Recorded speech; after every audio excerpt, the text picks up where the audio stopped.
Today, I'm going to show you how I powder coat truck and car chassis in a metallic color. Let's go. All right, everybody, we're going to jump right into it. We have a C-10 chassis here. This baby's hot. I got to start rolling with it. I got a lot of places to cut in on this. This has a lot of nooks and crannies. So what we're going to do is all we're concerned with right now is cutting in the hard to get areas. Don't worry about trying to cover it. Just get the hard to get areas inside the little pockets, around the brackets, that type of thing is what we're looking to do. And we need to move fast with this. It's 70 degrees outside. I have a limited amount of time that this heat is going to stay in this part. Even though it was in the oven for, I don't know, this thing was probably in there 30 minutes. I heated up to 400 degrees, 390, and yank it out and get right to it. You can't mess around. You don't have time. You got to go. There's a lot of this stuff that'll never cover if you don't do it hot. And you got to get the never cover first while the heat is still with you. If you wait to do the never cover part till it cools, guess what? Problems. We don't want problems. So if you notice, we're rolling, we're hauling, we're moving along. You know, I got the gun up fairly high, honestly. I mean, it's not real high. It's not like dumping it, but it's up enough where I can move along. I knew this was going to be the case. You know, of course, you look at the frame before you got to come up with a strategy on what you want to do. So I looked at it and I was like, wow, there's a lot of nooks and crannies. So we got to get it hot. We got to get it in here. And we got to get the base in the areas that are going to be hard to get first. And that's exactly what we're doing here. Blasting it in. You're not relying on the electrostatic part of it to put the particles on. You are working with the heat. Okay, electrostatic is part of it. Don't get me wrong, but the heat is because when the particle lands on a hot surface, it melts and stays there, and you got it. And if it's down in a crevice, then you got down in that crevice. The Faraday cage, if the part's cold, it could blow it right back out. So there's that. All right, I'm just about around the outside to my satisfaction. And now I got to get on that inside and get down on it. Wow, there's a lot of nooks and crannies in here, boy. But this is where powder coating shines, but there's ways to help yourself, and this is one of them. Hot flocking, when you're spraying stuff like this, man, is it a help. I mean, I can't explain to you how big of a help it is. It just helps you achieve what you're trying to achieve for your customer or your buddy or yourself or whoever you're powder coating for. Well, this one's a little more challenging than the last one I did. The orange one that I did I think it was older.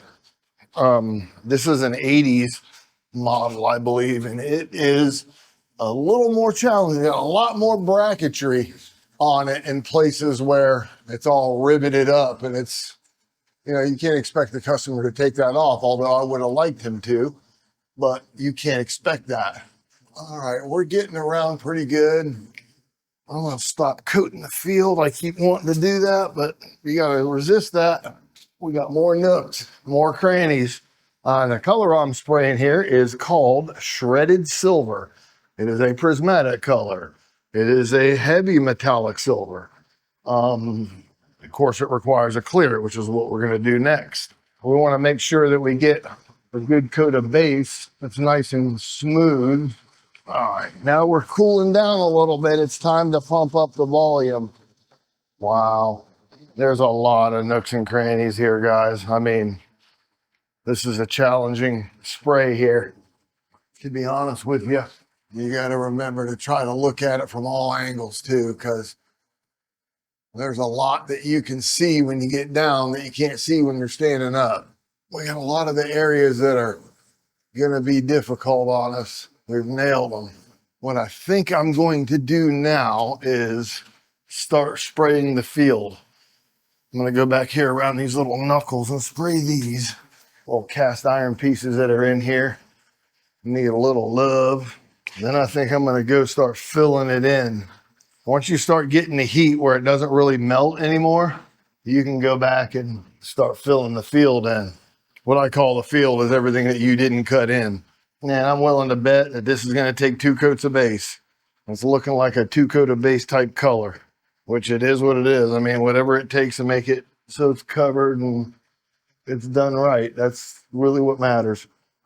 Sometimes you don't know that you're going to have to put 2 coats on until you pull it out with your first coat on, and you're just like, yeah.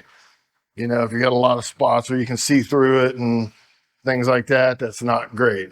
Sometimes you got to work on the fly. That's why if you do a metallic color like this, it's always good to have enough material to double coat it. You know, the problem with it is that you get yourself locked into a single coat if you only have that much material. And what are you going to do when it takes 2, you know, or you just going to put 1 on it and send it out the door and hope? That's what a lot of guys do. And I feel like that guy didn't get what he paid for, and I can't do it. So the frame area has cooled pretty well. That big thick bracket over there, not so much, not even a little bit. It's still melting. So when you find out that something's still melting, you leave it alone. Just walk away and go spray something else. Because what's going to happen is you're going to pile it up on there. And that's not what you're looking to do. We're really not looking to pile it all up. We're way in here. I think I'm going to time warp maybe.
All right, you guys just saw me in that time lapse go around this thing and dust it all up. I cut in all the hot spots, then I went around and dusted it all up. Okay, the next step is inspection.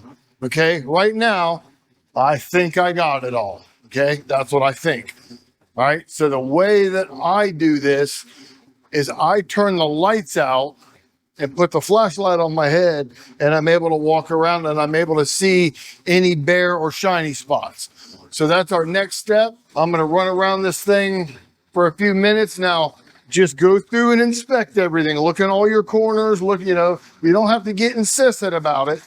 I do a little bit sometimes, but we're just gonna go through here and have a little look-see and go get the light. Hopefully none of y'all are afraid of the dark, because if so, get your Huggy pillow right now. Now, see, I can see way better whether it's covered or not. All right, so what I'm gonna do is I'm gonna start inside this front, and I'm just gonna go around with my light, and I'm looking, and I'm inspecting all the corners to make sure this right here is what saves you money. I see a little shiny spot right here on the inside of this leaf mount. I think it's a leaf mount. No. Yeah, front leaf. All right, and then let's do the other side just for good measure. Now see, that little shiny spot inside that leaf pocket right there, I didn't see that with the light on. So this is the type of thing you want to do to make sure that you don't have any holidays. The worst thing to do is to pull this thing out of the oven with the base on it and go, oh man, I missed a spot. I got to respray this whole thing. Man, it's not ideal. Not ideal. I like a little spray right here too, I think. Yeah, so this is what we're doing. We're just going to go around and inspect it all. And then once I'm done inspecting it, I feel like you guys are rushing me. And the reason I feel like that is because this is the stupidest thing to watch is me looking at this. Oh, I'm watching a guy looking at something. All right, I've walked around this thing enough times and inspected it. So our next step was we're gonna take this and put it in the oven. And I want to get the metal temperature, the part temperature between 330 and 350 with a metallic. If you don't, you run the risk of when you put the clear on it, the weight of the clear on it, as the clear starts to flow, will sag the metallics if you don't gel the metallic enough. So that's why I tell people 330, 350, it's a good range. So that's what we're going to do. We're going to drag this in the oven, throw it in there, and then when we're done, we're going to let it cool completely to room temperature, and we're going to clear it. And then we'll be able to stick a fork in this piece. I got about 30 or 40 other pieces to do, but we're just going to show you this. All righty. All right, guys, here we are. Frame was in the oven 11 minutes at 400 degrees. This thing was blasted by a blast shot that we don't normally, not that we don't normally use them. I just don't normally powder coat stuff blasted by them, and they're a little bit rough on their black, or it could be just that the metal's rough. Sometimes that's with these older frames, if they were surface rusty, they'll be rough a little bit. And the base really isn't going to self-level that much. You know what I mean? You have to pile it on there, then it's too thick and it's chippy, and you don't want that. So, but this is the basic look that we got with no clear, and we are going to start clear here in a minute. Just wanted to show you what it looks like after the base is pre-cured or flowed or gelled or whatever you want to call it. But this got up to 340 in 11 minutes, I think it took. Yes, it was 11 minutes and it got to 340.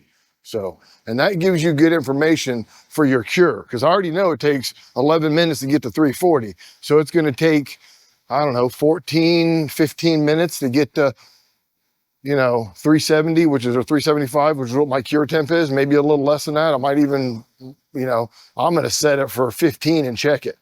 But it just gives you a head start on your clear cure, which is the important part, because that's the final cure that wraps the whole deal up. So it gives me a little bit of knowledge knowing that I'm just going to add the 18 minutes to 15 minutes. And what does that give you? 33. So that's about what it's going to be in there for. All right, we're going to clear it here in a minute. So I'll come back and show you that. All right, guys, we're here with the clear. I'm going to go ahead and lay clear on this. I'm going to start right here in the corner. You can kind of see it. And I'm going to move that way, and maybe part of the way through it, I'm going to change the time lapse, because this is going to be, it took me an hour, not an hour. It took 40 minutes last time to spray this.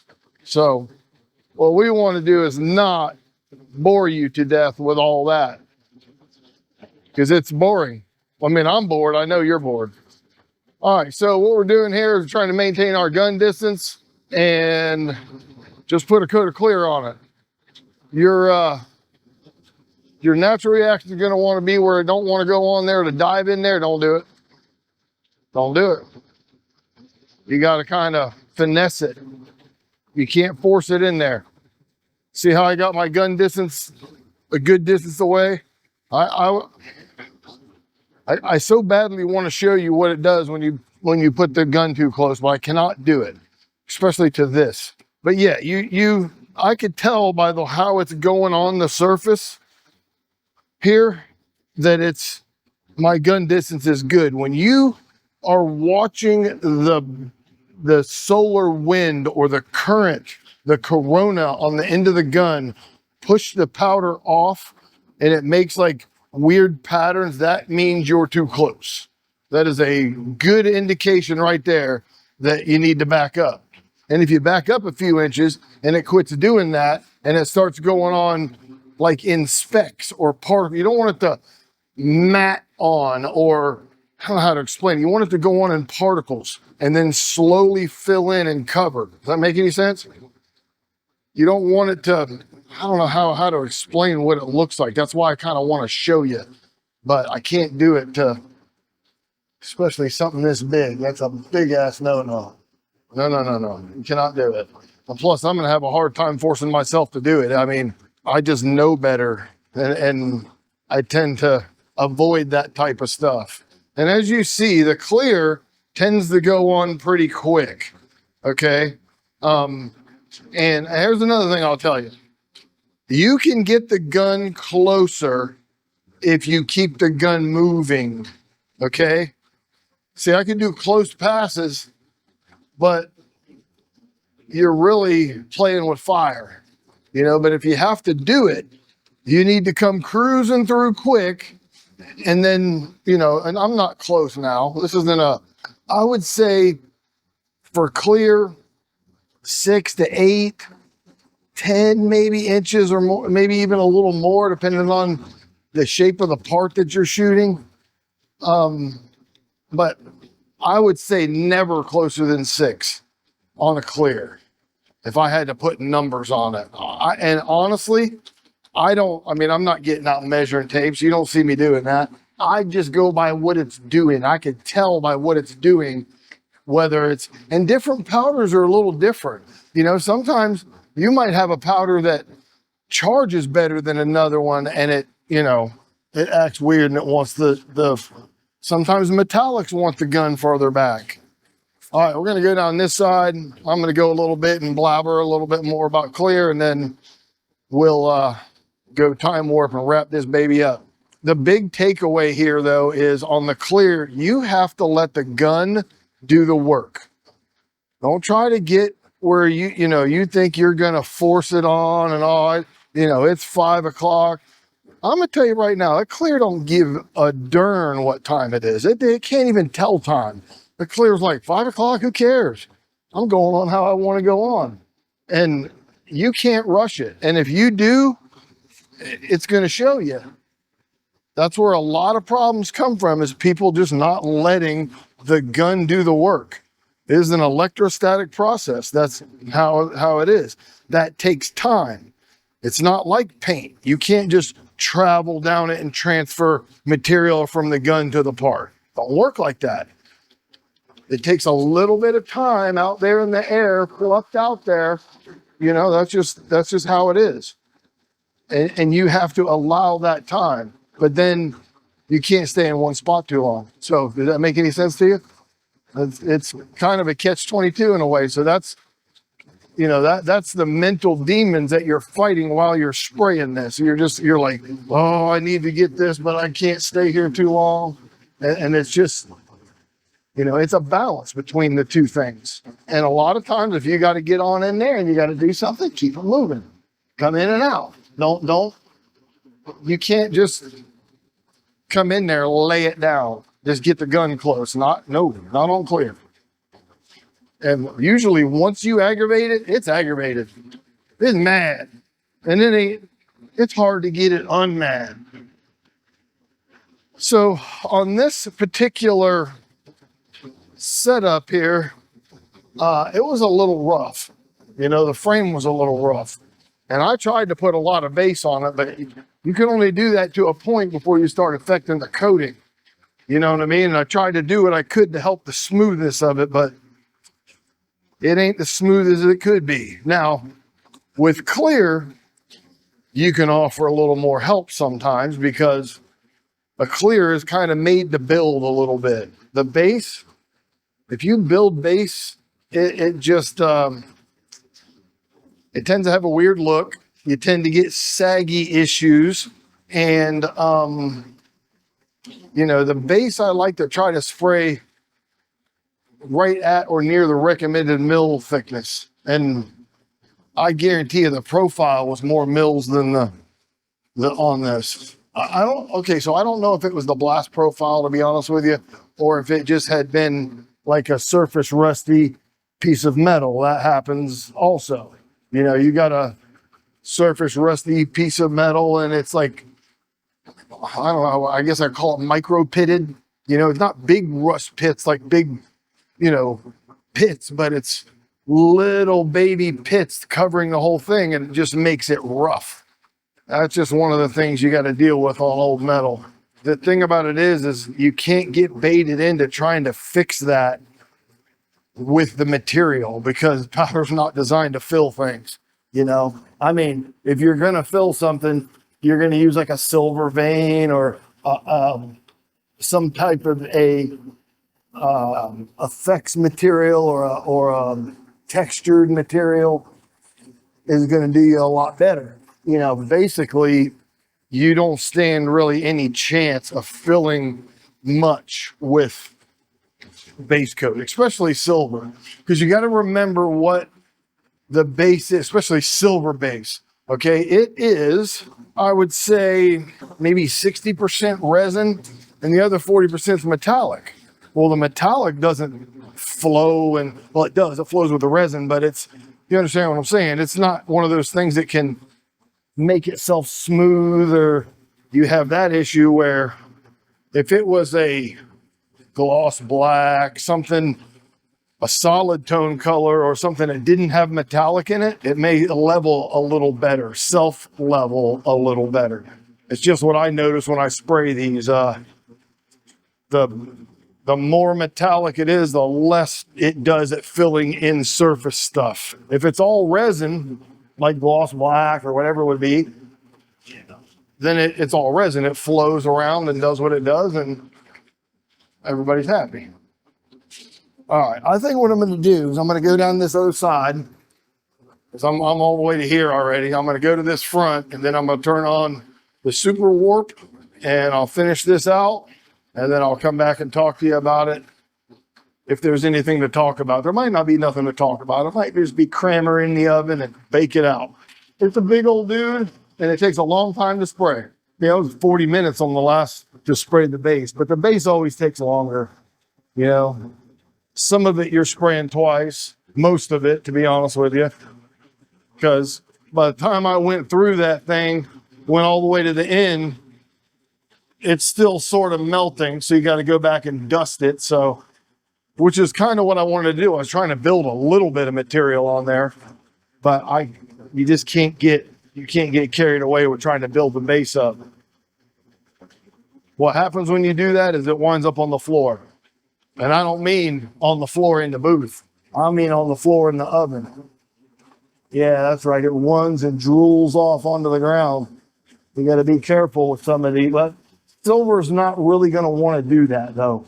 I mean, if you run silver, you either spray way, way, way too much of it when it was hot and built too much of it, or I don't know the way.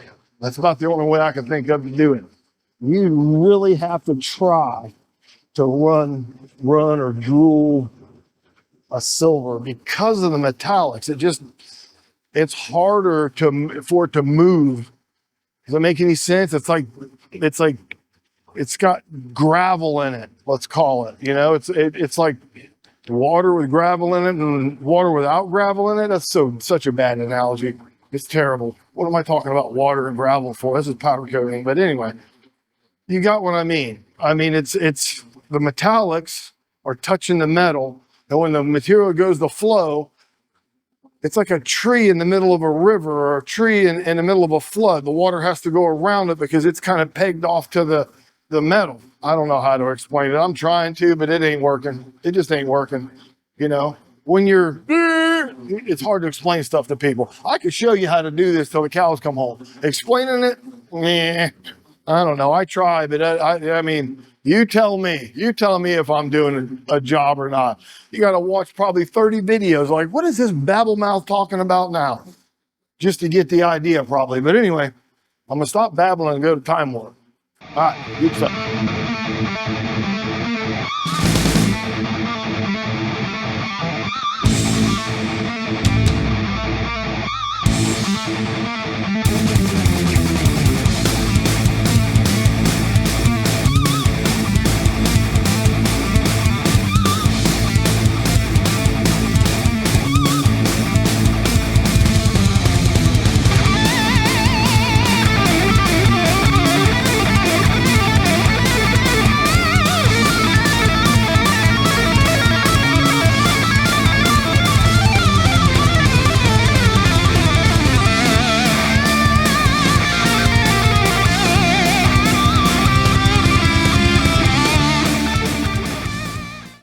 right, we've been all the way around the thing with a clear inside and out, and just need to go around and there's a spot over here where I blew it off. I need to get that.